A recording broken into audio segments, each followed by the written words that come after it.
Florence. Hi, Claire. We're going to start off with reactions to that press conference by François Hollande, his first official one since taking office. That's right. Well, it got a ton of attention in the French press. It's also getting a lot of attention in the international press, mainly the French-speaking press. For instance, it's on the front page of Le Soir. It says that Hollande, the normal president, wants to appear responsible. And there's the similar idea in the Lebanese press. It says that Hollande positions himself as a responsible president. And there, I don't know if you can make it out, but there's a little drawing of Hollande that's a sailor on a boat. Hollande is setting the course, says L'Orient Le Jour. And actually another paper also uses this image of Hollande as a sailor, and that is Die Welt, the German daily. It likens him to a sailor in the Vendée Globe yacht race. And it says that after 6 months, he claims to have finally found the course, and it's about time because, according to Die Welt, 10% of his time in office has expired. Now, Die Welt gives a very detailed account of his press conference yesterday, so much detail that it points out that it started 3 minutes late. I thought that was pretty funny.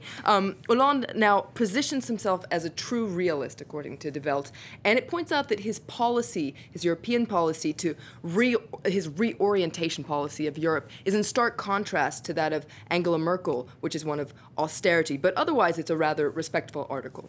What about the British press? What are they saying? Well, they're a little bit more critical. There's an article in The Independent that says that this was his chance to relaunch his struggling presidency, to set a new tone. And it points out that as much of the French press pointed out today, he sought to abandon his image as a laid-back, quote, normal president, and to define himself as a hands-on, quote, responsible president. But The Independent says despite his new style, new slogans, there are no new policies. He's made no new proposals. And for now, he just seems trapped between his campaign promises and the harsh realities of the economic situation in Europe. All right, we're going to move on to a different story now, the Petraeus scandal. And as the plot thickens, the papers obviously keep on talking about this. That's because right. It widens all the time. It's a real media firestorm in the U.S. So it all started back on Friday when Petraeus resigned as the director of the CIA. Now, he was once upon a time the commander of U.S. troops and NATO troops in Afghanistan, one of the most highly decorated generals in U.S. history, so a real American hero. And he's seen this spectacular fall from grace in recent days. And there's a funny cartoon in the International Herald Tribune that I think sums it up. I guess you could just say that he was caught with his pants down after this affair came out. Now, there's another interesting article regarding the Petraeus scandal in Gulf News, which, because there's been some speculation in the U.S., especially among Republicans, that all this is part of a huge conspiracy theory. Now, these people say that this is an attempt to cover up an investigation on attacks back in September on the U.S. consulate in Benghazi that saw several people killed, including